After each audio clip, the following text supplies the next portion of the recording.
জীবনের first time কাঁকড়া try করলাম। একটু ভয়ে ছিলাম খাইতে পারবো কি না, কি হবে। তারপর খাওয়ার পরে আসলেই কোনো সমস্যা করবে কি না অ্যালার্জি, কিন্তু খাওয়ার পরে ভাই বোনেরা কি বলবো। আসসালামু আলাইকুম, দিস ইজ সাদিয়া সুলতানা কুষ্টি আওয়ার পেজ থেকে আমি সাদিয়া সুলতানা আপনাদের মাঝে নতুন আরেকটি ভিডিও নিয়ে চলে আসলাম। এটা আমার জীবনের প্রথম ট্রাই করা কাঁকড়ার ভিডিও। হ্যাঁ, দেখতেই পারছেন আপনাদের জনপ্রিয় কন্টেন্ট ক্রিয়েটর আমাদের রিমা আপু আমার সাথে আছে। তাকে সাথে করে নিয়েই চলে গিয়েছিলাম দৃষ্টিনন্দন ক্যাফে। ওখানে তো কাঁকড়া পাওয়া যায়, যারা কাঁকড়া রাবার তারা কিন্তু অবশ্যই কিন্তু চলে যাইতে পারেন দৃষ্টিনন্দন ক্যাফেতে। আরও আমার সাথে ছিল কিন্তু আরেকজন জনপ্রিয় কন্টেন্ট ক্রিয়েটর সাজি আক্তার। আর হ্যাঁ, ক্যামেরার পিছনে কিন্তু ছিল আমাদের নাইম ইসলাম ভাই।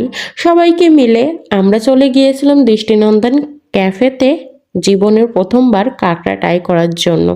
সেখানে গিয়ে পরিবেশটা দেখে আমার কাছে খুব ভালো লেগেছে এবং কাঁকড়াটাও কিন্তু অসাধারণ ছিল।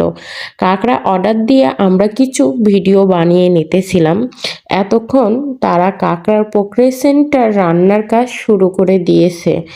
আর তারা এতক্ষণ রান্না বান্না করুক আর আমরা চলে আসলাম একটু ভিডিও বানাতে। ভিডিও বানানোর পরে চলে আসলো আমাদের সেই কাঙ্ক্ষিত কাঁকড়া।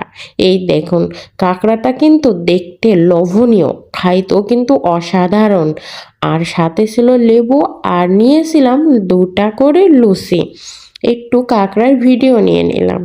আর কাঁকড়া ট্রাই করব কেমন হবে, এখন পর্যন্ত কিন্তু আমার মনের ভিতর অন্যরকম চলতেছিল। আসলেই কি আমি কাঁকড়াটা খাইতে পারবো কি খাইতে পারবো না। তারপর ভিডিও করা শেষে কাঁকড়া কিন্তু এবার ট্রাই করব। আর এই দেখুন, এখানে বলতেছি আমি জীবনের প্রথমবার কাঁকড়াটা ট্রাই করব, আসলে খাইতে পারবো কিনা। হ্যাঁ, খাওয়ার পরে কিন্তু আমার কাছে অসাধারণ লেগেছে। যারা কাঁকড়া খান না, খাইতে পছন্দ করেন না, তারা কিন্তু চলে যাবেন একবার দৃষ্টিনন্দন ক্যাফে। আর ক্যাফেটার লোকেশন লাস্টে দিয়ে দেব। তারপর রিমা আপুর সাথে চলে আসলাম মুড সুইং ক্যাফে, বর্ণাপুর ক্যাফে। ওখানে এসে কিন্তু বর্ণাপুর মিষ্টি হাতের মিষ্টি একটা চা খাইলাম। চাটা কিন্তু অসাধারণ ছিল। যারা চা প্রেমিকরা আছেন তারা চলে যাবেন মুড সুইং ক্যাফেতে। ক্যাফেটা হলো গোরস্থানের সামনে, এই যে পিয়ারাতলা গোরস্থানের সামনে।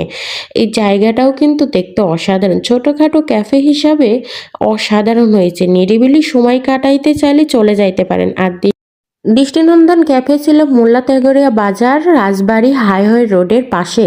আর যারা যারা আমার ভিডিওটা ইউটিউব থেকে দেখবেন তারা সাবস্ক্রাইব করবেন এবং ফেসবুক থেকে